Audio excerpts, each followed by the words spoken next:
Bonjour Vincent Hervouette. Bonjour Dimitri, bonjour à tous. Vincent, l'armée américaine va rester l'arme au pied autour de l'Iran. C'est Donald Trump qui l'annonce cette nuit. Selon vous, la guerre est ratée et la paix s'annonce pire encore.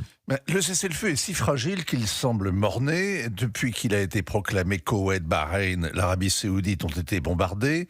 Le Liban a subi l'un de ses pilonnages les plus meurtriers, et Dieu sait s'il en a déjà subi. Et jamais aussi peu de tankers ont franchi le détroit d'Ormuz, 3 navires en tout et pour tout, alors que la réouverture du détroit est la raison d'être du cessez-le-feu. Les négociateurs ont rendez-vous samedi au Pakistan. On attend d'eux un prodige, un règlement introuvable. C'est mission impossible car il n'y a pas de vaincu ni de vainqueur. En fait, on dirait que la guerre n'a pas eu lieu. Pas encore. Mais elle s'est déroulée sous nos yeux pendant plus d'un mois, Vincent. Mais pendant 46 ans, les Iraniens se sont préparés à affronter le grand et le petit Satan, leur idée fixe.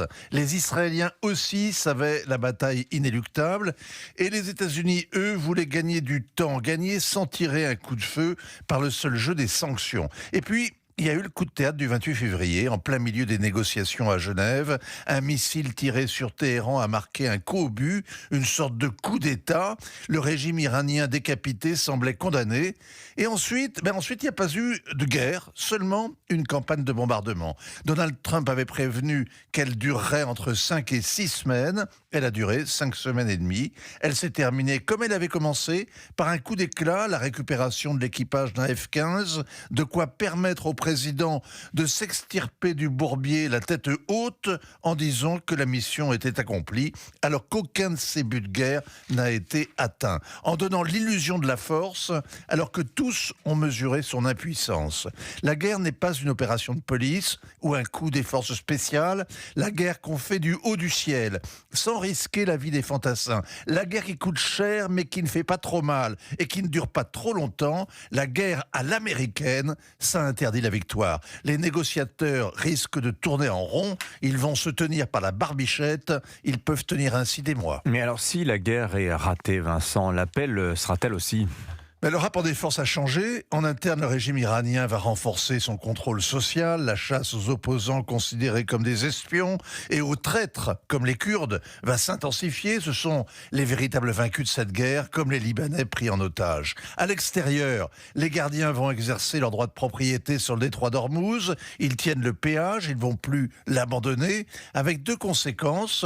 Le pouvoir d'étrangler l'économie mondiale et de soumettre les Émirats voisins qui doivent exporter leur pétrole. Les Émiratis qui se croyaient protégés par les Américains, qui ont été bombardés pendant des semaines par leurs grands voisins, devront demain lui payer le droit de vivre. Le pacte qui liait l'Arabie Saoudite à l'Amérique, le pétrole contre la sécurité, est en réalité en ruine. L'avenir des bases américaines est en question.